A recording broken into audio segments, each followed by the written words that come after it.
Qu'est-ce qu'on mange ce soir? Qu'est-ce qu'on mange ce soir? Qu'est-ce qu'on mange ce soir? Qu'est-ce qu'on mange ce soir? Le PSG a gagné, mais mon mari me demande qu'est-ce qu'on mange ce soir? Ce soir, on mange des côtelettes rôties et du riz. Un riz safrané aux épices et à la viande hachée accompagné de côtelettes rôties fondantes. Ça rappelle vraiment un bon méchoui. On a été agréablement surpris par cette façon de cuire les côtelettes. Alors on passe à la réalisation de la recette. Dans une jatte, je vais commencer par préparer la marinade des côtelettes. L'idéal, c'est de les faire mariner la veille. En fait, la veille, avant de dormir, vous les préparez. Vous râpez l'ail et vous mettez de l'huile d'olive, un peu de safran dilué dans de l'eau et vous mettez les épices. Alors du piment doux, du piment fort, un peu de ras el hanout, du curcuma, du sel. Et oui, vous mélangez votre marinade avec un tout petit peu d'eau. L'équivalent de 20 centilitres d'eau suffisent en fait. Et on va venir y déposer nos côtelettes. Alors j'ai pris des petites côtelettes d'agneau. Et on va bien les malaxer avec cette marinade. On va les filmer, enfin sous film alimentaire, et les laisser au frais pendant une nuit complète. Moi, c'est ce que je fais en général.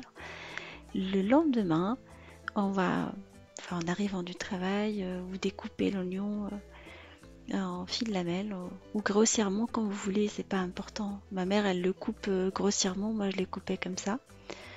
Elle m'a dit t'en fais pas, tu peux le couper comme tu veux. Après, on va venir le déposer au fond d'une cocotte minute. L'utilisation de la cocotte minute est indispensable pour cette recette. Avec un filet d'huile d'olive.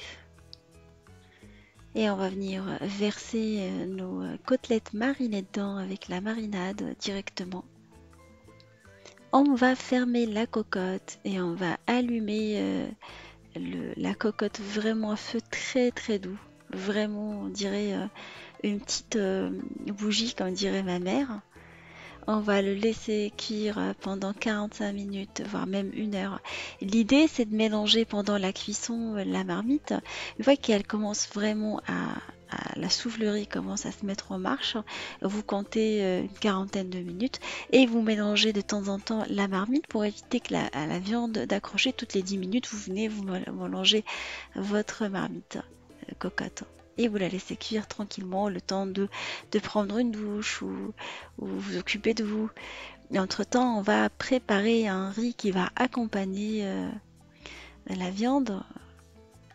Alors, je le prépare en général à la dernière minute, juste avant de présenter la viande hachée. Alors, dans un faitout, j'ai mis de l'huile d'olive et je vais revenir un oignon découpé en petits morceaux. Jusqu'à ce qu'il soit translucide, on va le faire revenir pendant quelques minutes. Après, je rajoute de l'ail râpé. Comme mon frère, il n'est pas là, on vit ensemble en ce moment. Du coup, je m'arrange à ce que je le râpe parce que s'il trouve des petits morceaux, il n'aime pas du tout. Je le râpe vraiment très très finement pour qu'il ne tombe pas sur des morceaux. Et là, je vais venir rajouter de la viande hachée dans la préparation. Je vais venir émietter la viande hachée dans la préparation en évitant d'avoir des paquets comme toutes les farces qu'on prépare. Vous écrasez les gros paquets parce qu'en général, c'est de la viande hachée que je décongèle à la dernière minute au micro-ondes parce que j'aime pas laisser la viande hachée au frigo. Je la décongèle en mode décongélation. Pour plus d'informations à comment je congèle la viande hachée, je vous invite à vous référer à mes astuces de retour de course, comment je stocke la viande et le reste de la nourriture, en fait, un retour de course classique. Alors, une fois la viande bien écrasée, elle a pris une coloration, on va épicer alors avec du curcuma. Je mets également du ras el hanout. Comme je vous ai dit, moi j'utilise le ras el hanout de la marque Samia, je le trouve vraiment pas mal. On met du piment doux, du piment fort, un peu de safran si vous aimez ça. Vous mettez les épices que vous aimez en fait. Il n'y a pas de règle générale. Vous pouvez épicer avec des 4 épices si vous aimez ça, ou du curry même. Chacun mettra les épices qu'il aime. Et là, je rajoute un concentré de tomate fait maison, ou plutôt un coulis de tomate fait maison, selon ma recette de coulis de tomate. Je vous laisserai le lien. C'est ce que je fais à un retour de course le samedi classique. Je prépare des petites parts de coulis de tomate que je laisse au congélateur et que je décongèle au besoin. Ça se conserve vraiment très très bien. Vous pouvez le faire pendant les saisons de tomates et vous les conservez. Là, je rajoute petit à petit le concentré et je le mélange avec la viande hachée. Alors, j'aime bien le goût de la tomate dans le riz. Ça le rend beaucoup moins sec et ça le parfume pas mal en fait. Surtout, c'est de la tomate préparée avec de l'ail, avec de l'oignon, avec des épices. Elle est vraiment pas mal. Il est pas mal ce coulis de tomate, je veux dire. J'ai mis après le riz. Alors j'ai pris du riz à poêler Lustu-Cru, fondant. Moi j'aime bien cette variété de riz. Sinon vous pouvez mettre du riz basmati classique. Hein. Nous on est adeptes du riz Lustu-Cru moelleux et fondant à la maison. C'est du riz déjà à poêler en fait, qui cuit rapidement. Même la texture je la trouve pas mal à la maison. Et on va arroser avec de l'eau ou du bouillon quand vous voulez. Selon les indications du paquet. Alors le riz Lustu-Cru, c'est un volume de riz pour un volume d'eau. Si c'est une autre variété, vous regardez en fonction de ce qui est proposé sur le paquet. En général, pour le riz basmati, c'est un volume d'eau pour 2 volumes, ou plutôt un volume de riz pour 2 volumes d'eau.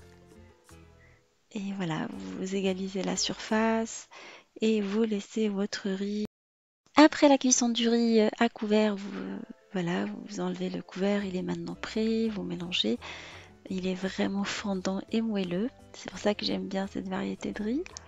Même avec du riz basmati, c'est pas mal, mais nous, on s'est habitué à ça. La viande également, elle est maintenant prête. Assurez-vous que pendant la cuisson de bien mélanger votre marmite toutes les 10 minutes. Ça permet également de vérifier le niveau d'eau et ça permet, comme je vous ai dit, de vous assurer que le feu est vraiment très très doux. Ça c'est très important que le feu soit doux pour pouvoir réussir à cette viande rôtie. De toute façon, alors je dresse mon riz dans l'assiette de présentation et je viens mettre les côtelettes par-dessus. Moi, je me serais contentée que du riz à la viande hachée pour un dîner, mais mes hommes, mon frère et mon mari, ils aiment bien la viande hachée, plus la viande, c'est des carnivores. C'est pour ça que j'essaie à chaque fois de leur faire plaisir. Voilà, ma recette de ce soir est maintenant finie. J'espère que vous allez essayer cette recette de viande. Croyez-moi, elle est vraiment très très bonne. Et on se dit comme d'habitude, on se retrouve sur la cuisine de Niloucha avec une nouvelle recette, un nouveau voyage culinaire. Et à bientôt.